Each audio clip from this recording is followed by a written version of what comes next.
All right, I think that's good. We can get started. We'll let people in as we go, and for those of you who are here, thanks again for taking some time tonight. We're excited to be here. Really hoping to make this kind of an informal, fun panel talking about games and storytelling. My name is Peter Williamson. I am the executive director of an organization called Game Genius. You have found yourself in the middle of a first-time annual event called Play Week. And the whole point of our work at Game Genius is to provide play-based services and experiences to support leaders, organizations, socially beneficial initiatives in the greater Washington, D.C. area. And Play Week is a celebration of play and how it can impact the community. And I'm joined tonight by 4 wonderful friends and people that are wonderful storytellers and have experience in using games and play in different ways. And so welcome to Claudia Quintanilla, Michelle Martz, Chris Farley, and Matt Scott. I'll let them introduce themselves here in a moment. Just as a reminder, we're going to record this for the sake of its foreverness on YouTube, I guess.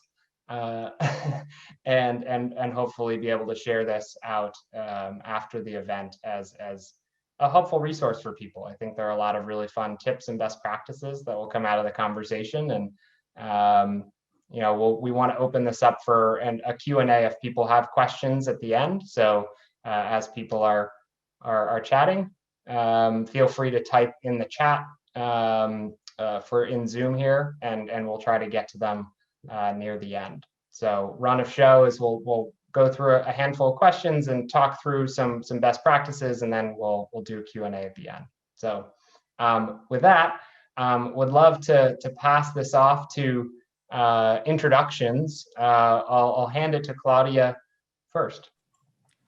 Great, thanks, Peter. Hi, everyone. My name is Claudia Quintanilla. I work for the nonprofit called RARE. We work at the intersection of conservation and behavior change. So if you wanted 2 complex systems in one, we got them. I lead the Fish Forever program's Hub for Global Collaboration and Learning. We work on sustainable community fisheries management, and what that means in a nutshell, my job is basically to weave the different parts of the program together and really land it in a way that's usable and accessible and fun and enjoyable for our staff and our partners and the communities that we work in. Thanks. Awesome. Michelle, you want to go next? Yeah, hi everyone. I'm so glad to be connecting with all of you virtually tonight. My name is Michelle Martz, and I'm the Visitor Engagement Manager at President Lincoln's Cottage, which is a historic house and museum located in Washington, D.C., which I feel like I do have to give some background, because most of the time when I present on Lincoln, everyone thinks oh yeah, that guy at the mall, right? Big statue in a temple. And that is exactly whose story I tell in a really unique place. So typically presidents spend most of their time at the White House. Lincoln did, but he actually spent a quarter of his presidency at this cottage, which was 3 miles north in the countryside on the grounds of a retirement home for veterans. And he would commute to work like all of us pre-pandemic. And what makes this so unique is, yes, that he actually lived in this other place, but the cottage actually kind of brought Lincoln closer to the war than the White House could, and that's physically and emotionally. The cottage was on the grounds of a retirement home of veterans, reminding Lincoln of the long-term costs of war. He had Union troops encamped there to protect him. He could hear nearby battles, and the very first national cemetery was on the grounds, which reminded Lincoln of the decisions he made that were filling up his front yard. So at the cottage, we tell those stories that fits our mission, which is reveal the true Lincoln, which is the first part, which is really important to share these significant stories about Lincoln. But the second part is just as important, and that is to continue his fight for freedom. And so what we do is we connect our visitors to the past through storytelling so that they can be inspired to take action in their communities today. Using Lincoln as this example. So decisions that Lincoln made at the cottage that continue today are Lincoln made decisions around Civil War, which continues throughout the world. And as we've been talking for the last number of years in this country, also slavery and racism. Modern slavery and modern racism are still prevalent today. Immigration, and specifically right now, we're focusing on grief around child loss. So these aren't technically fun topics, but that's where storytelling comes in so we can foster empathy and then playing games to build those skills, which I so look forward to sharing that work, but also learning so much from the rest of the panelists. So thank you. Awesome. Thanks, Michelle. Chris, you want to go next? Sure, glad to jump in. First off, Chris Farley, I'm not the comedian from Saturday Night Live from all those years ago. I've used his name as essentially a part of my marketing to building a private practice. I'm a psychotherapist in private practice who hopes to one day be based again out of Silver Spring, Maryland sometime in the future when I have an office again, because I, at the moment, am office-wise homeless. I'm actually just like the rest of you all working from home. So what I do is, as a teen, I played Dungeons and Dragons, or D&D for short. And for about 10 years in the 80s and 90s before college and life got in the way. And I've been a therapist for over 20 years. But in 2019, I started using Dungeons and Dragons as part of an ongoing therapy group. For those of you who may be less familiar with it, D&D is essentially a shared storytelling game involving dice and improv, which has lent itself surprisingly well to the therapeutic goals of some of my clients. So I'm on here today to chat a little bit about using storytelling as a tool for helping with mental health. I love it. Thanks, Chris. And Matt, Awesome. finish out the introductions. Thank you. Hopefully last but not least, we're all here together. I'm Matt Scott, and I'm really happy to be here for this panel and to talk about just my experiences as a storyteller. Where my storytelling focuses is in the social impact space, social and environmental impact space. And one thing that I always say is that my mission is to really pass the mic to those who often go unheard in the social change space, in the climate space. My full-time work is with an organization called Project Drawdown, which is the world's leading resource for climate solutions. And one of the things that really drives my work there is that when I give talks at Project Drawdown, all which have been virtual because I started in November, I always start by asking the question, what comes to mind when you think of climate change and global warming? And this was actually a question asked to 14,000 people in a study, and only 3% of people who responded with solutions. The other folks responded with causes and fears and outcomes. And so that's really where the importance of storytelling comes in, just to let people know that solutions are a possibility. A lot of people only are getting half of the story and not the solutions narrative, that they could do something. It's not going to be a walk in the park, but that they could do something when it comes to climate change and global warming. Outside of that, I really focus a lot of my energy on really, again, letting people know their power. So before Project Drawdown, my full-time work was at an organization where my main role was as global community lead and storyteller for the world's largest hackathon, NASA's International Space Apps Challenge, where people of all sorts of backgrounds just came together over the course of a weekend each and every year that I was part of the program since 2016 to create things and explore and to play in a lot of ways, even though I'm sure a lot of those participants really took their work seriously and didn't love to think of it as play, but a lot of it really was play. And I think that's a magical thing that I experienced there. And then outside of all of that, since 2017, I have been interviewing change makers through a project or really a company that I started called Let's Care. And to date, I've interviewed 100 plus change makers. And I think I have some expertise in how to get people to share their stories and also for those stories to be heard. So I'm looking forward to talking more about that today. back to you, Peter. Awesome. Thank you, Matt. So there are a wide range of stories to kind of level set. Play Week is an event that's celebrating the power of play and storytelling and thinking about how we can go out and explore and kind of tackle these issues together. I think there's a lot to be learned from all sorts of fields, and every year Game Genius focuses on a particular theme. This year is climate and environment. We've worked on mental health last year. We talked about women's history the year before that. And so really trying to get at the heart of some of these issues that we have in the community and how we can come together and play and explore some of the topics, both problems and solutions, as some of us have said. And so I want to start first question with Claudia. Rare is a global organization. You've used games all around the world. What have you learned from using games in the field, and how have you adapted them during this kind of virtual time of COVID? Yeah, great question, Peter. So yeah, we love play in general and game at Rare. I think it's a real kind of characteristic of everything we do. People really look forward to our workshops because they know they're going to be in costumes and there'll be glitter and involved and cutting and painting and all these wacky, crazy things that you wouldn't expect when you go to talk about fisheries management. And so I think we primarily have found games and play to be really important for things. The first is just breaking down information and layering all the different dimensions of the challenge on top of each other and kind of doing it progressively so it's not as overwhelming to understand. The other one is emotional appeals, basically. I'm talking in our behaviorally informed language, but really, how do you spark joy and curiosity and laughter in some of the topics, that cause anxiety and fear and many times conflict among different stakeholders, such as declining fish stock, which is people's sustenance, and how do we approach that in a way that's lighter? But with depth at the same time.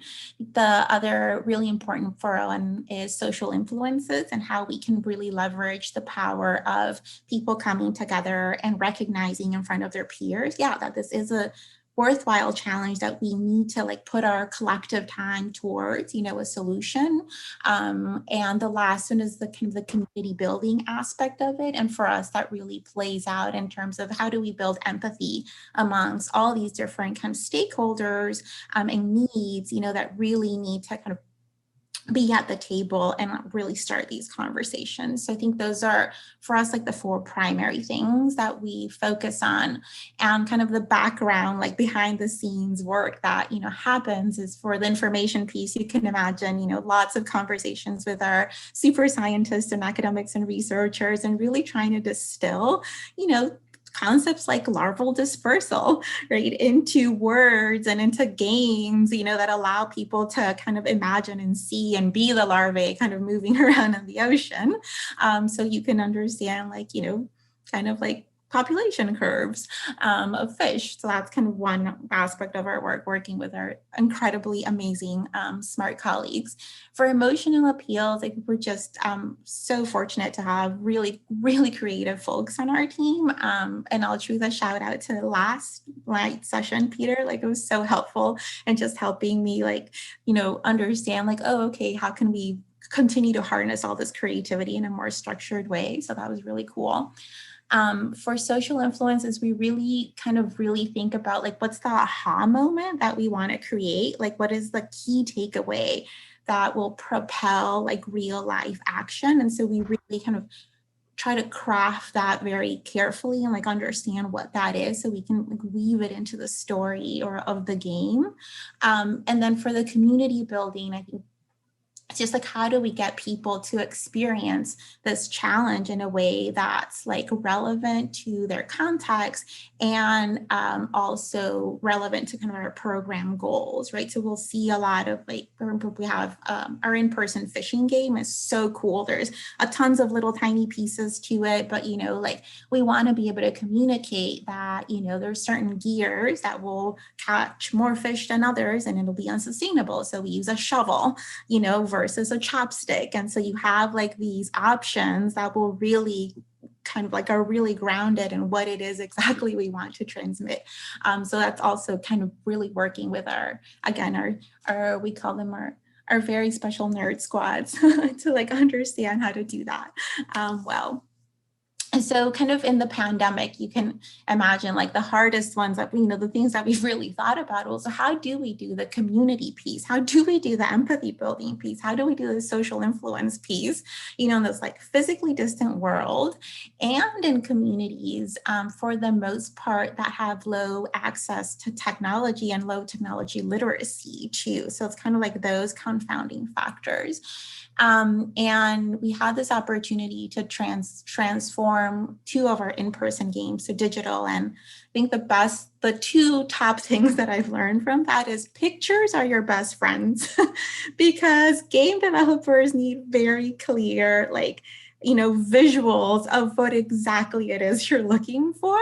And then also like getting that storyline down really well with lots of details, even like small things like, what should go in the store where, people are going to go make financial decisions. Should it be a rug or a radio, or should it be like a sewing kit for, for people that, are going to fix their school uniforms. So like those sorts of I think, I've never been underwhelmed by the power of like those small little tweaks and details in the story that can just be so impactful. And that come very naturally to people like me, who were in that world, but game developers are like, well, I don't know, let me put a, flat screen TV. And then we're like, no. And I think, some of the different ways it has played out is, for example, for the Fishing Rush game, again, in terms of like empathy building, we wanted to have 5 different characters that people could choose from, 3 different ecosystems, 5 different types of gears. So you could actually live through that character, the experience of like what all those decisions kind of played out. And also we wanted to kind of build in some characters to represent more diversity in the community-based committees that were making management decisions. So, like have some younger people, have some elder people, have peoples of different genders and things like that. So it's been a lot of fun, super exciting, and we're just really happy to be able to contribute to this and learn from everybody here because we're just excited to keep on playing.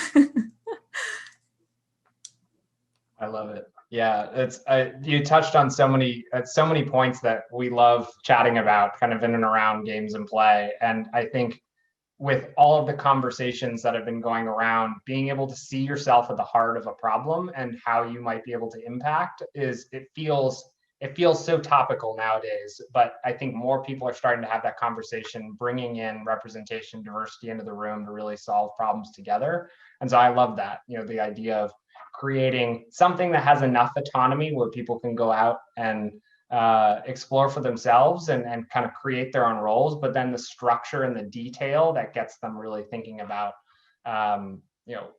what can my role be? Not just this open-ended, you can do anything you want in the world, but give them kind of a lane to play in or a sandbox to play in. So thank you. That's wonderful. I want to shift gears a little bit. But I will touch on some similar points. So Michelle, the cottage has sort of a local contingent following, does a lot of work in the DC community, but it also has some programs that bring people in from afar. And it uses games and stories in all sorts of its programming.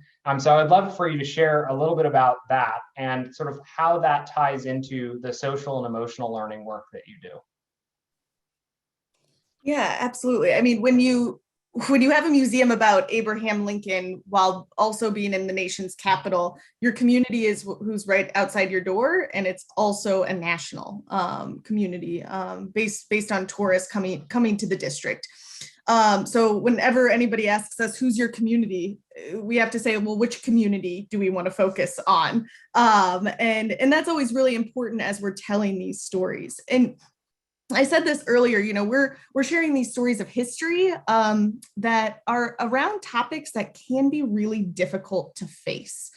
Like I said, Civil War, slavery, racism, grief. They are hard to face, but they're really human experiences. So this is maybe an experience that Lincoln had, or people 150 plus years ago had, but they are these human experiences that have a continuum to today. And so we see that storytelling is extremely powerful because it can foster empathy. And I will be honest, I've been at the cottage for almost 10 years, and we really started with empathy, but then we felt stuck by empathy. It was one thing to start to get people to open their eyes and be empathetic to maybe someone who's different from them.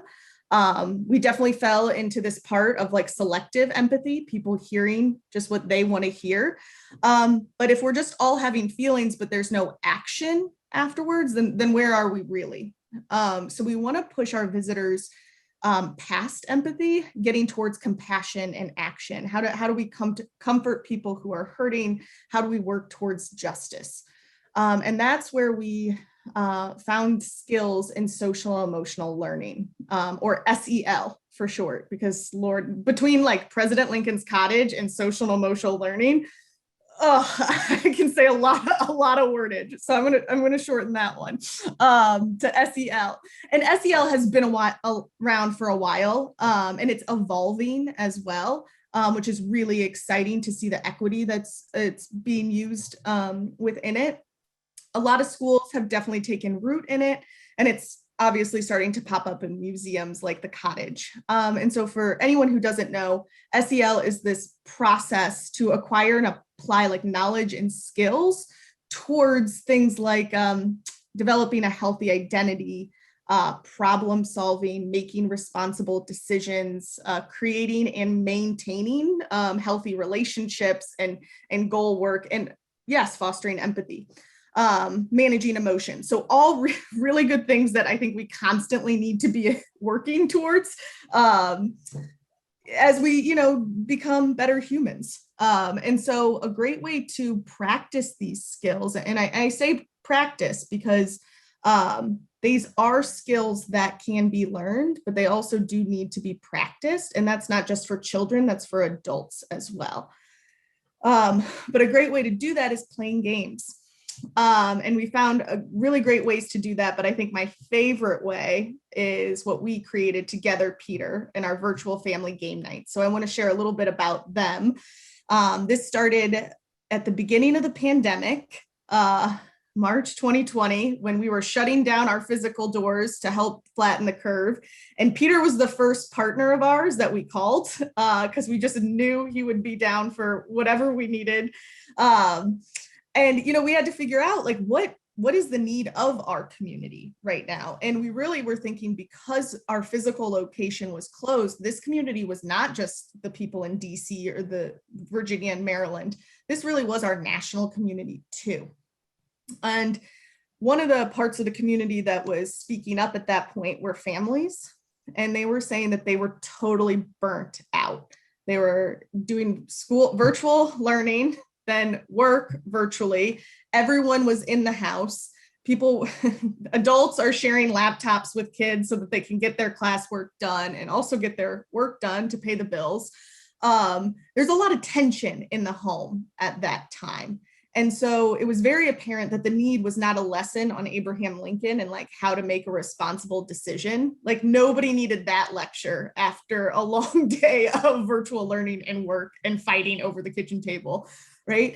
So we knew that they needed fun. And that's where Peter came in with Game Genius. And we're like, wonder if we did a virtual family game night where we met up on Zoom and we facilitated a game for families to just like kind of let off steam. And then we needed to make it a little bit mission relevant, which I think is where the really great creativity part came in here.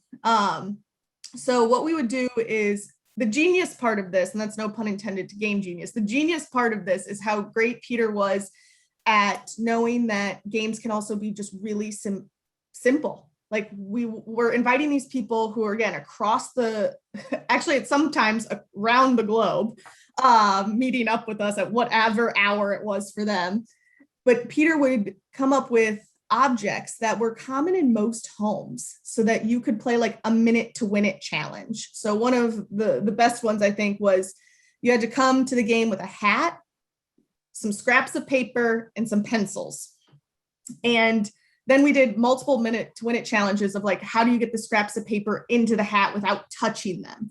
And then, so what you have is these families are competing with the other families. So they get to see, sometimes they're meeting up with their friends, but then they're working together. So again, they're managing their emotions and their relationships and working on those SEL skills. And then I would come in and try to connect those objects to Abraham Lincoln. And some weeks I was like, it was so good. It was like too magical. So like this one was the hat. Lincoln had a great stovepipe hat, which he actually would write down with like maybe a pencil, maybe something else, his notes, like if he had a great line of a speech he wanted to make, and he'd put those scraps of paper in his hat. So that game was like too perfect, right? So we're sharing how Lincoln would develop his ideas while playing this game. And it really, really, truly worked. Peter, I did the math. We did like over 30 virtual game nights from March through the summer. And it really was such a great way to tie in these stories, but also give people something that they just desperately needed at that time. So I so loved them, and we're working on some more game things too, which we can maybe talk about later. But I love how complicated games can be, and I also love how simple they can be as well. Yeah. No, and thanks for sharing some of the stories. I mean, it has been a mutual relationship. We've really enjoyed kind of bringing up games and being able to play with different communities and just helping people come together and have those conversations. Because I know President Lincoln's Cottage likes to pride itself on being a place where people can come to have those difficult conversations, regardless of what's going on. And love the parts about, people being able to bring their whole self to the table, and building awareness of the people around them. And I think it's a perfect transition to Chris, who works kind of using Dungeons and Dragons as a tool to help people explore. And so, Chris, would love for you to explain a little bit more about kind of how you bring that into your therapy practice and how you can help empower people to improve their mental health. Sure. So, just a little background. I started playing Dungeons and Dragons, or D&D, as a teen in the 80s. I was kind of socially awkward, and I used D&D as a way to connect with my friends and strengthen some relationships that have actually lasted through to today. I actually, in part because of the pandemic, I actually started playing again with some of my high school friends that we hadn't played Dungeons and Dragons together in decades. And I didn't realize a couple of them had started playing kind of on their own, and we all just started playing again. We now play it every other Tuesday night, and we do that. We nerd out like we're 16 again, and it's we've had a blast. It's been really fun. But in retrospect, when I look back to what I did growing up, that D&D for me as a kid, although I don't think I had any clue at the time, it was really about wish fulfillment for me. That in game, I had the powers I didn't have as a teenager, as a kid. There are things that would have frightened me in real life. And I don't mean like monsters and dragons. Like, I was more afraid of standing up to an authority figure, or a bigger kid in school that I might have been afraid of, or going to talk to that girl I thought was cute that sat in my English class. And in the game, I could be, even if I didn't know what to say, I could just say I was successful. Like I could try something out, I could do something. And at the time, I could just be that person that I wasn't in real life. And that was cool. And to do that alongside my friends. And, we look back now and like we shared in each other's successes. And, we were shocked when a beloved character died because he had won too many bad roles. And, we went through that stuff together. But what we played then was a game that's fairly different from today's game, because the basics of the game are the same. Like, you roll a character, you work alongside the other players, you form an adventuring party.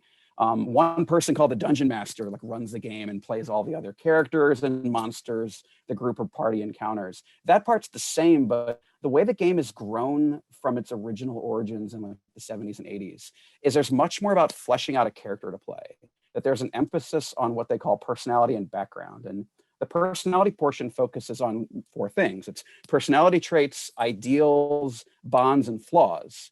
And then there's also a background thing that helps you tell your character's backstory. Maybe your character was an entertainer, or a pirate, or a noble, or a knight, or maybe, a charlatan or an urchin that barely got by on the streets or something like that. And, that people I've played with have written up like paragraphs or pages or spent time figuring out, what do they want to be, whether it's like an adult that I work with or a teen I work with. That it's really cool to see what people put into these characters. But once everyone has a character, if you've never played D&D, the DM or the dungeon master sets the stage and the adventure begins. And the thing that's cool about D&D is that it's not a traditional board game. There's no limits. You can do just about anything within the confines of the game. Like if you decide you want to do something unorthodox, you can. Like in a video game, which you can play socially and get that social connection, there's a boundary. When you get to the edge of what the developers have done, you can't go past it. Unless someone is modding the game or doing something, you're at the end, you're at the edge. If the ocean is there, you can't go see what's past the ocean. The game stops. As long as you have a DM who can think on the fly and provide a narrative, the story just continues. And in this way, D&D is very much like a therapy session, because I can go into a session with an idea about what we might work on, and then a client comes in, there's like a new crisis, something that sends us in a whole different direction. And honestly, I don't think I realized, I didn't think about it till putting this together, but like a part of where I think D&D helped me was it helped me have that fluidity of thinking, that ability to improv on the fly, to have someone come in and change the plan. And I did that so much. Like when I ran these campaigns with my friends, I just was ready for them to do something crazy and throw me off my game. But speaking of my work, some of the things that I've seen in terms of therapeutic benefit includes like developing confidence and leadership skills. Like in one of my groups, an individual came in that he wanted to become a better leader. He wanted confidence for returning to school after being out for a while. And through playing, first in person and eventually online, he was able to practice leadership by being the leader of the group. Like he had no idea how to play Dungeons and Dragons, never played before, but he's like, I want to be the leader. So we're like, okay, you're the leader. So he role plays the leader. He gets used to people looking to him. And what he said that was interesting, I had this conversation with him a week or two ago, was that in going back to school, since we started playing online, there have been so many times when we play online that he just expects to jump in and talk. So he's in school and all these kids, these younger kids, because he's a little older, they're all got their video off, they're not participating. And for him, it's weird to not participate. He spent, the better part of the pandemic once a week on with me and these other guys, and he's used to jumping in. So it made him more confident. It helped him to do that. So that was really cool. Again, some of the things I've seen people get are not necessarily things I expected from this, which has been fun.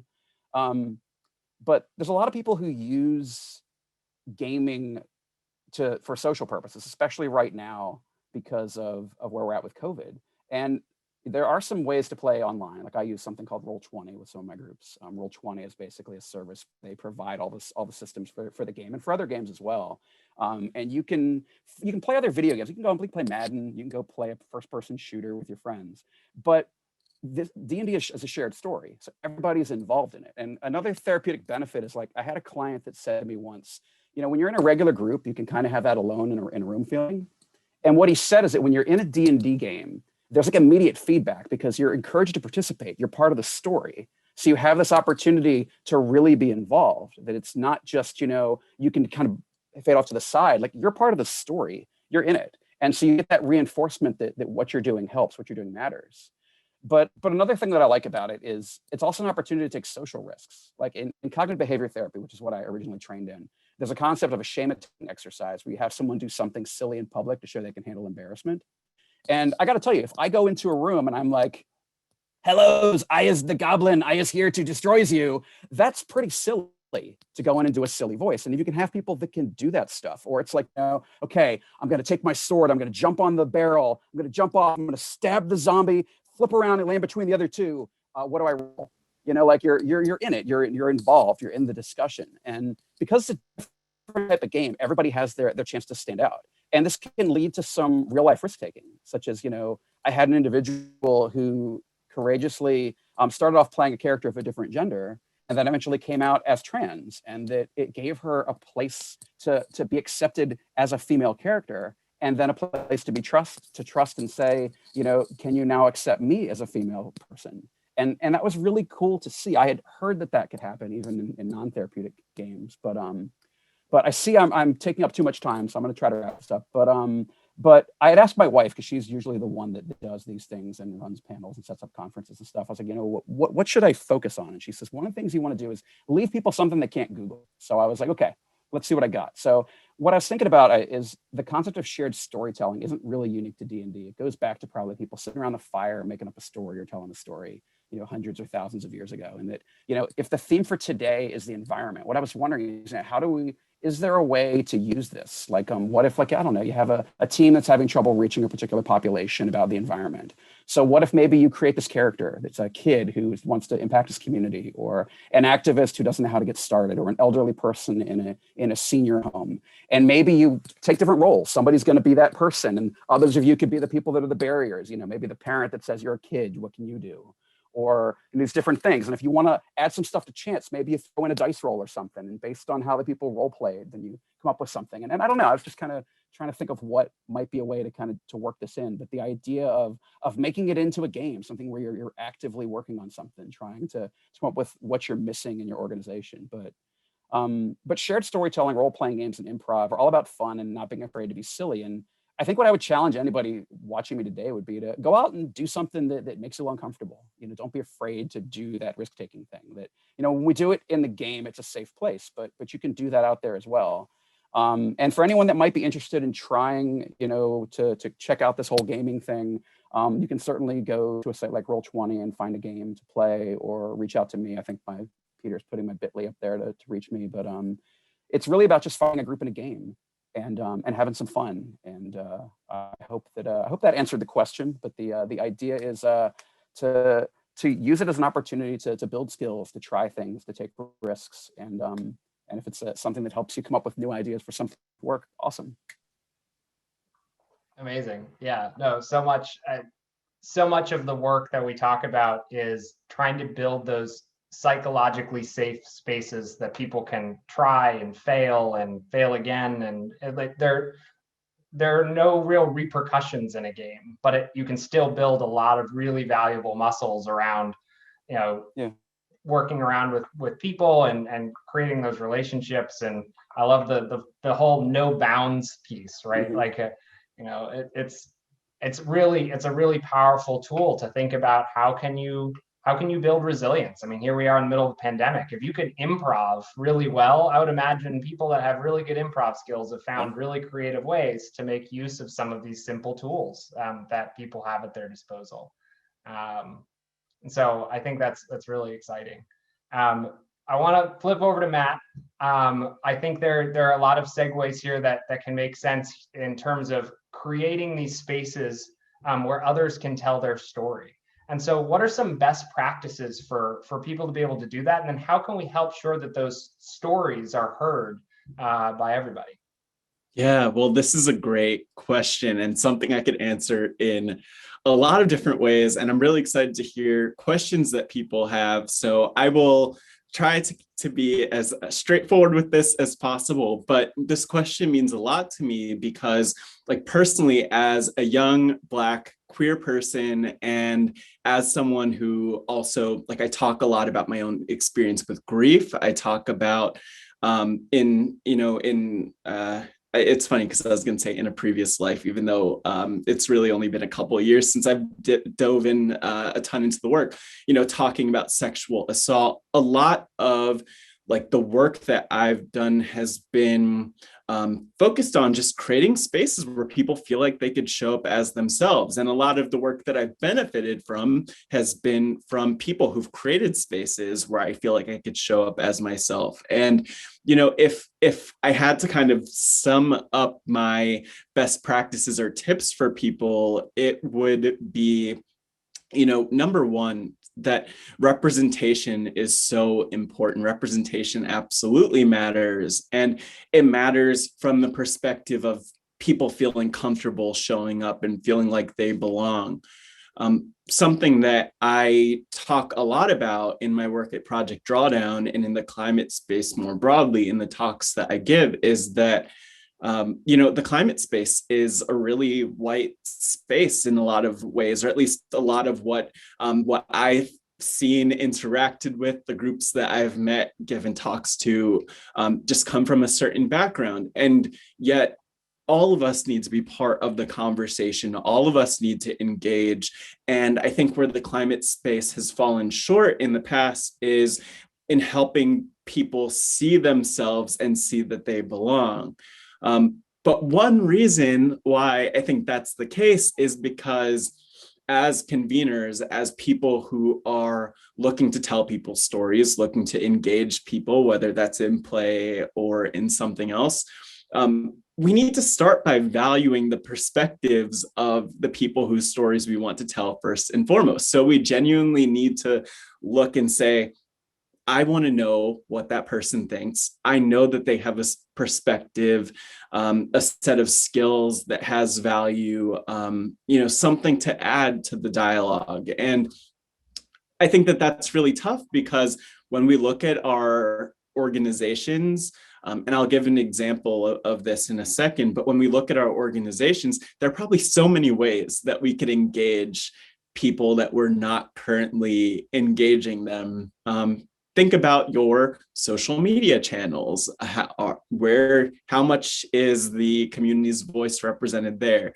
Think of just different ways that you communicate. Think about your events. How much are you tapping into those voices? And so I'll give an example from my work. Really, I would say pretty much my longest term work, which was on the NASA Space Apps Challenge Hackathon. And in doing that work as a global community lead, especially from my own perspective and from my own identity, I think I found it so important to focus on getting voices that aren't normally represented in the hackathon, tech, data, NASA space into the room. And so what did that entail?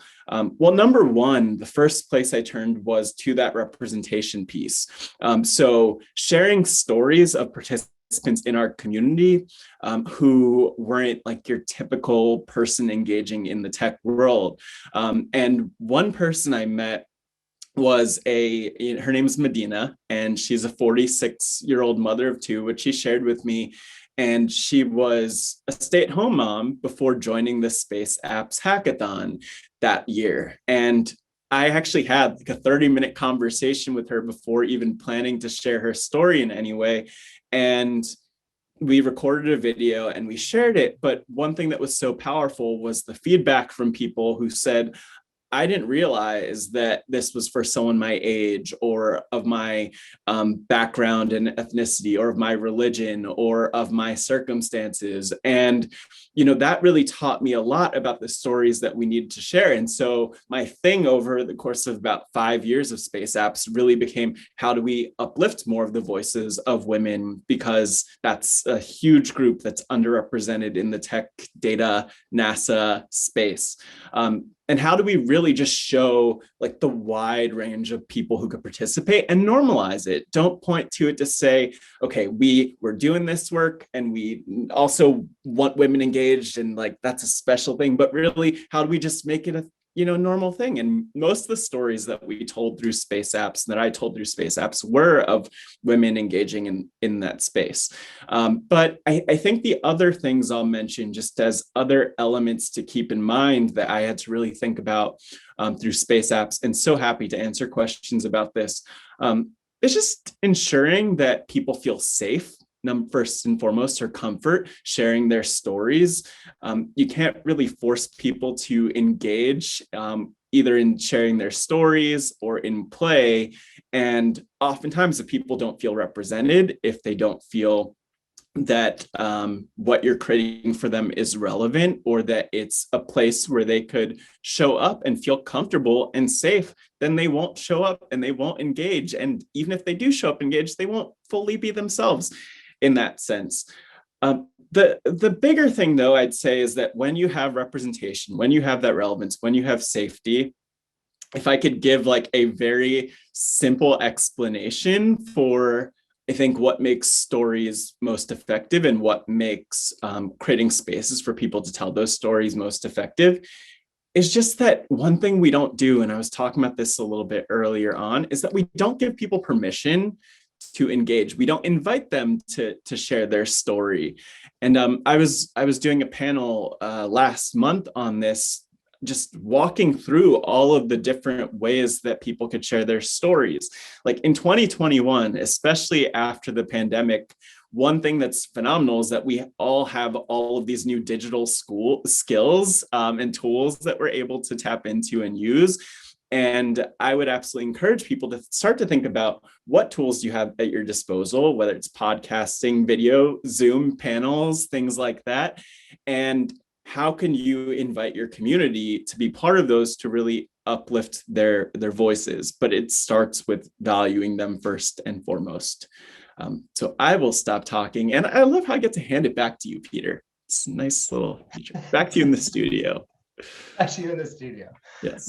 Your little trinkets that are on the panel behind you. No, thank you. Amazing, and really thinking about a lot of things that popped up in my mind was I took to heart kind of normalizing things and making spaces genuine, and really being intentional about designing a game and not doing it just for the sake of kind of tokenism and making it so that it's someone who's represented just because, but really thinking about celebrating the wins and telling the stories of people so that they feel like they're safe in that space and that they can participate and have permission to engage, which games can do really well, but games also have historically been very poor at doing that. And so how can we have those intentional conversations as we play? And so thank you to everyone for kind of sharing a bit about your work. And I want to take a pause and ask if anybody who's tuning in has any questions. Feel free to type them in the chat. We will take them as they come in.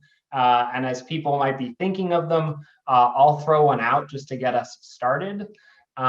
So this could be to anybody. So if anyone wants to take it, with something as daunting as climate change, some of these big, ugly problems, how can games and stories help us improve kind of our collective attitudes and behaviors, but then kind of taking that a step further and saying, how can we help each other use it in our own work? So, not just what do games and stories do in general, but how can you help someone else use it in their own work and get started? I think getting over that first hurdle of, games are great, I love it, but I don't feel confident as a game designer. I think all four of you have shared different stories of how you can kind of make yourself vulnerable in a space and let that be a starting point, and then just sort of roll from there. So I'll open it up if anybody has reactions to that, and I'll look at the chat. That's a deep question, and I will start talking, not entirely sure what I'm going to say. But, thinking about climate change, because that's the work that I'm really focused on, games and stories in general are so important. And just to focus on stories first for a second, stories are important because I think we take for granted sometimes what people know and what they don't know. Like I have all these conversations, whether actual conversations or like Twitter, where people are really frustrated with, oh, how does this person not know that thing? Why does this person think that way? And the reality is that the privileges that we have to know certain things or learn about certain things in certain ways are not the privileges that everyone else has. And so stories are a great way just to expose people to to information and to learning and to difficult conversations and to fun stuff too. And, I think that stories actually play a role in helping people see themselves within the issues. So, some of the folks, on this panel were talking about this earlier on, but, help people see characters that they relate to and that resonate with them and that they could see themselves in, so that they could say, hey, if that person could do it, then maybe I could also do that thing. But the other thing, just with games, I think that's important to think about, and I'm sure that everyone else will have stuff to say about this too, is that games are just one way of interacting. And I think also experiential learning is just one learning style that works better for some people. So for me, maybe ironic, because we're talking about the science, so maybe because I'm in the climate space where we're talking about the science so often, is that I am not much of a science person in school. My brain just kind of would fall apart when I'm hearing the science. But with games, when I'm able to be hands-on with something, that's the way that I learn. And so for me, I see games as a great way to invite people in who just have a different learning style and engage with information differently. But I also hope that that bought everyone else time to think of more cohesive answers. That's the true team player. Thank you. Yeah, something that I was thinking about with games is, and thinking about something like climate change, which I think, Matt, you said at the beginning, like 3% of people talk about solutions. So that's daunting right there. Is as adults, because I work with children and adults, adults sometimes expect themselves to be experts and they forget about learning. And so I think games allow that playfulness and learning to happen. Because again, none of us like to feel stupid. None of us like to be called out. And we do have a culture right now that is very good at calling people out on things, and rightfully so on a lot of places. But maybe those Twitter conversations, how does this person not know? Because we're supposed to make ourselves experts, but you can only be an expert by learning and failing a lot over and over again. And putting ourselves in those uncomfortable, safe but uncomfortable positions. And just a couple of years ago, I was thinking, I signed myself up for a motorcycle class. I thought I was going to a safety class because my husband rides a motorcycle. And then I found out the first day that I was going to have my license if I passed the test. I had no idea about gears. I'd never driven a manual car. This was so out of my wheelhouse. And yes, the first day I came home crying because I felt stupid and I didn't know what the first shift was. I barely knew anything about motorcycles, but by the end of the week, I did pass, barely, but I passed. And I've practiced since, don't worry.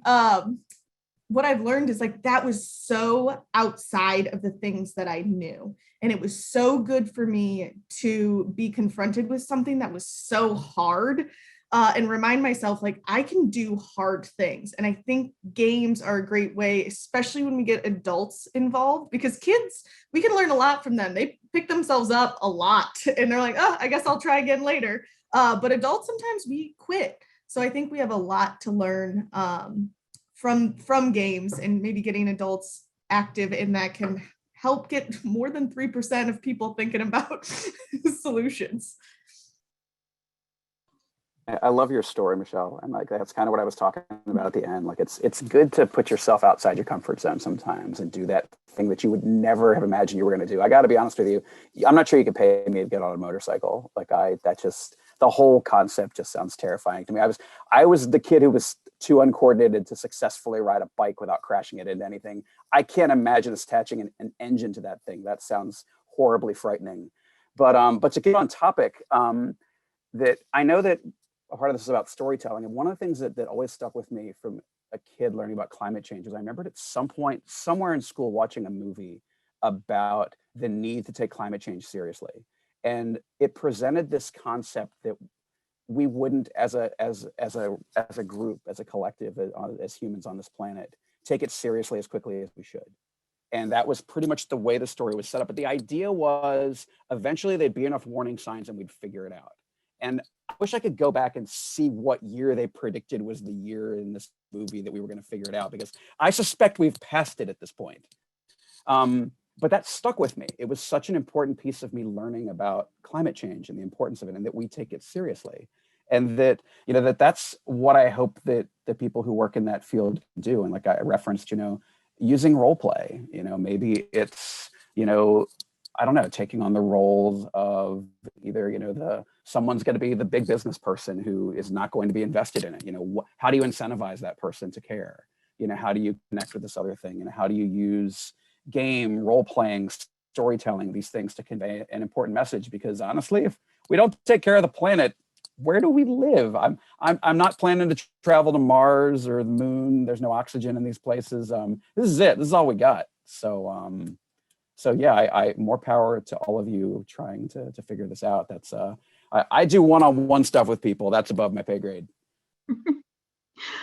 I'll just, I think, add also in how it's really important to think about how we help people connect the dots through games too, between like the super like daunting like facts and like really nerdy science and personal action, right? So it's a lot to process. I mean, can you imagine? I think that's also why it's overwhelming, right? When you sit through like a whatever on climate change, you're like, oh my God.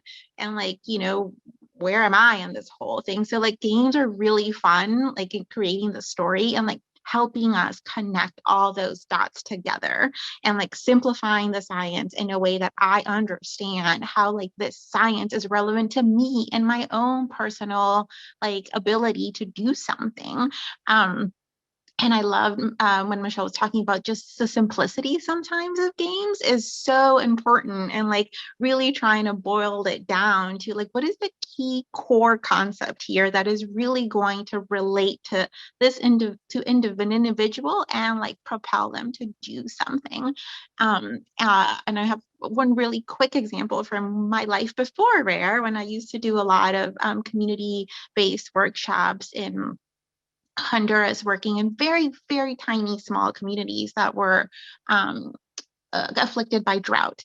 And so I would go to these workshops and, you know, like all these things. And then one of the first things, you know, that I would do is like, all right, we're going to go outside and we're going to wrap a plastic bag around a rock and around a plant. And what do you think is going to happen?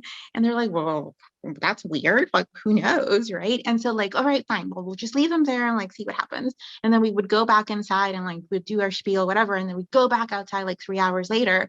And, you know, the rock bag was nothing in it. And the plant bag had little drops of water in it. There was water inside. And they were like, oh my gosh. And I'm like, yeah, well, see, that's, you know, this is how plants produce water. And like, you know, it's like, how would you like evapotranspiration is a horrible word for anybody to try to learn, right? And much worse, you know, to try explain. It's like, how do you explain that?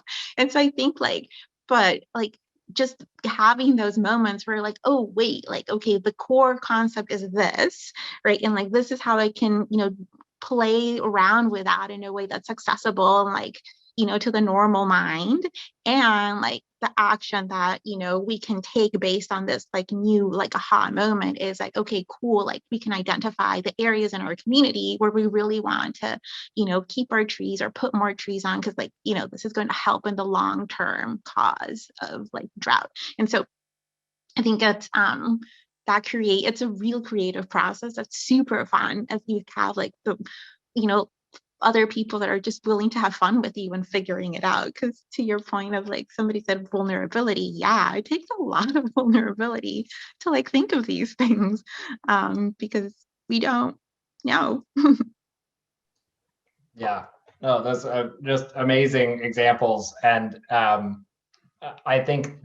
I think it actually hits at some of the questions I'm seeing in the chat, and I want to be respectful of people's time. I know we've kind of hit up against the hour. Chris did mention though that there are no bounds in games, and so I'm thinking like, you know, if we push it like 2 or 3 minutes, if people want to stick around, I'll take part of the question that I see in the chat, and then I want to ask one kind of final question to everyone. So to prep the panel, sort of where can people learn more about your work? So that's what I'll ask in a second.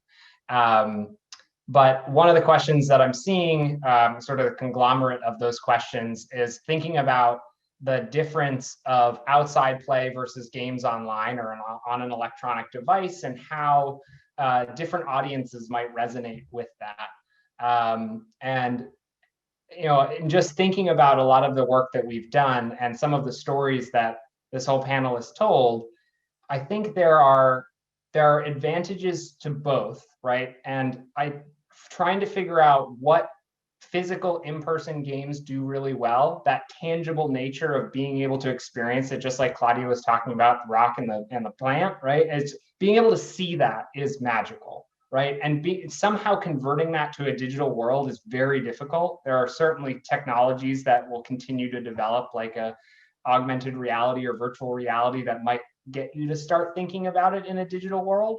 But really think about how can you bring a human element into the digital space And vice versa. What can you do with tech that can make the human capabilities better, right? How can tech make our lives better? I have a great friend in the city that always talks about, he's a software developer, and he always says that tech is for making humans better. It's not a crutch, right? Don't use it to do things that humans can do better than tech can. And so thinking about maybe that as a way to frame virtual versus physical and when to set one or the other up. So hopefully that's helpful. And if anybody else has any other thoughts, would love to open it up.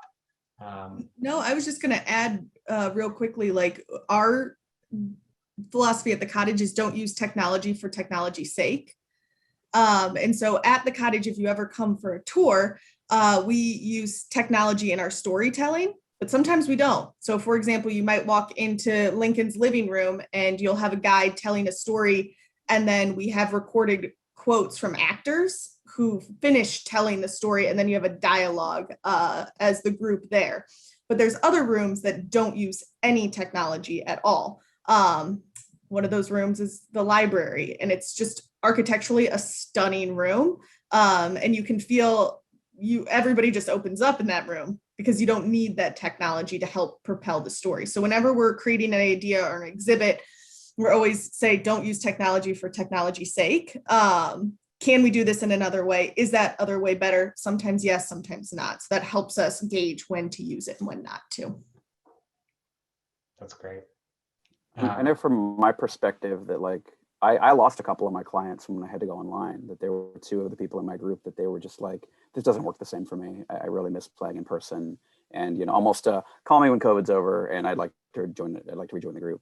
But there are other people I don't think would have joined otherwise. Like there's one guy in my group that, like, honestly, he has some personal things that it makes it hard for him to go into a room like that, but to go online and be able to kind of ease in meeting these people worked really well for him.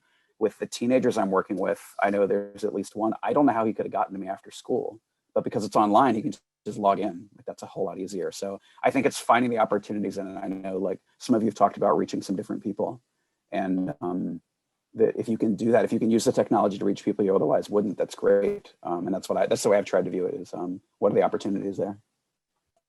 Yeah, I would just add that I think, you know, this is a great place. That question's a great opportunity to turn it back on your audience. Like I keep running into these situations where people wonder, like, what do I need to do? What does my audience want? How do I engage them?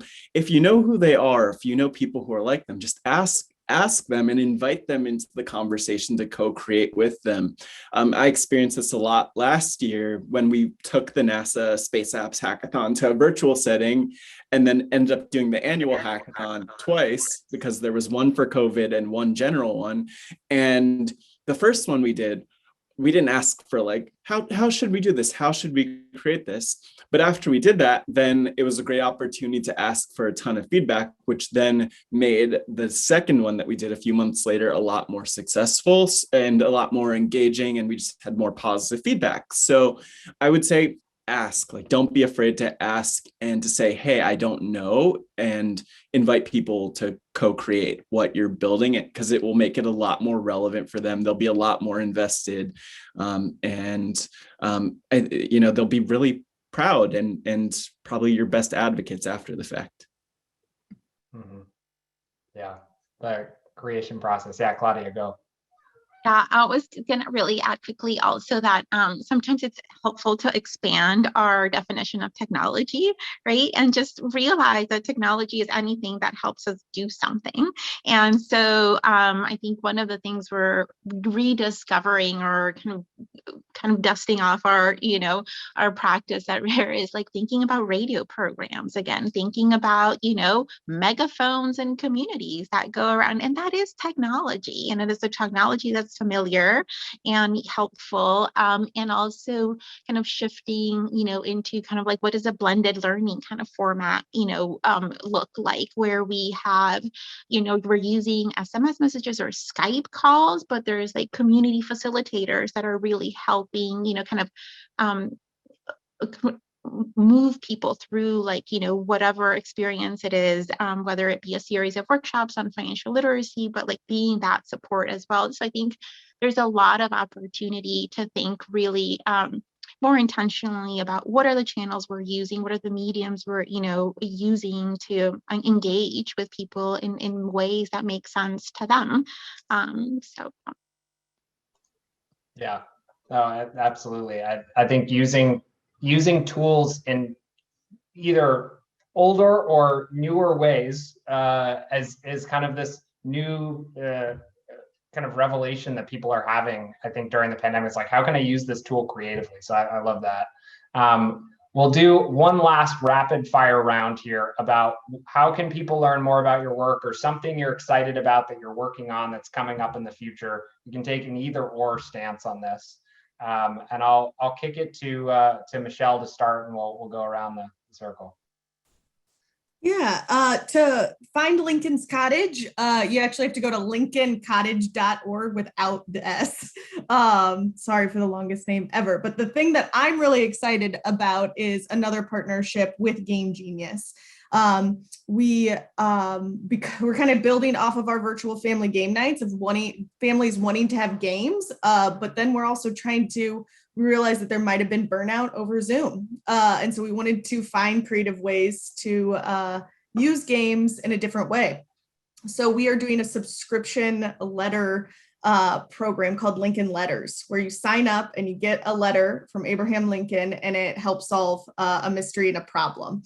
And I think it's going to be really wonderful. The website is live to sign up. It will start in May when we start sending letters. So I can just put that in the chat right now. I've got it for everyone. So it'll be really fun. And you get really cool mail. Like, it's not a bill, right? Like, it's mail you want to open and then get to play games that build on, right? So thanks, Peter. Yeah. Absolutely. I'm excited for it as well. We'll hopefully it can kind of roll out as a bigger pilot. Matt, you want to go next? Sure. So thanks everyone for being here. And where could you connect with me? What's coming up? So I will drop coming ready with some links for the chat. But if you want to learn more about Drawdown, you could go to drawdown.org.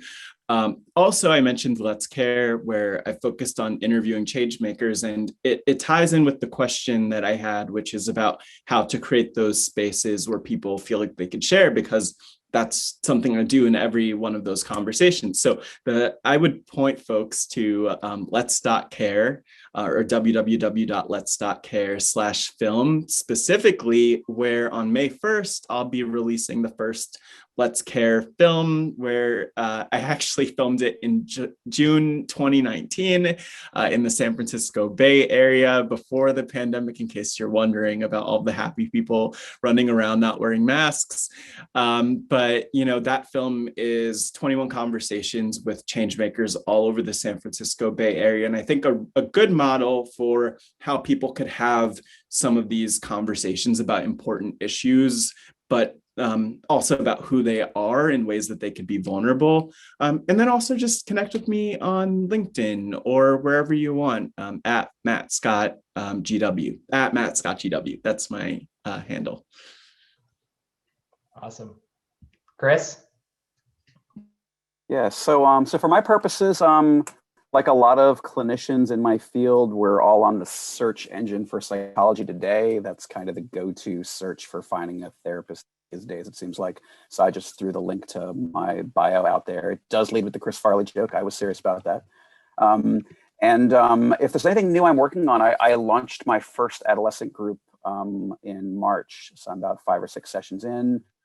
And so I do have 1 or 2 spots open. If anybody knows a teenager in Maryland who might benefit from doing something like my work that I do, I have a spot to maybe take on 1 or 2 additional kids. And it's really been a blast. But I think what I've really appreciated today from all of you is just my work is very isolative. And there aren't a lot of people, even in my field, using intentional gaming for good. I could count probably on one hand the number of clinicians in my area.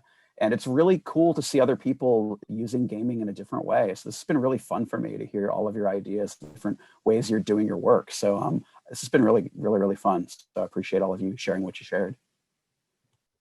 Love it. Claudia? Yeah, you can find us at rare.org. So that's www.rare.org.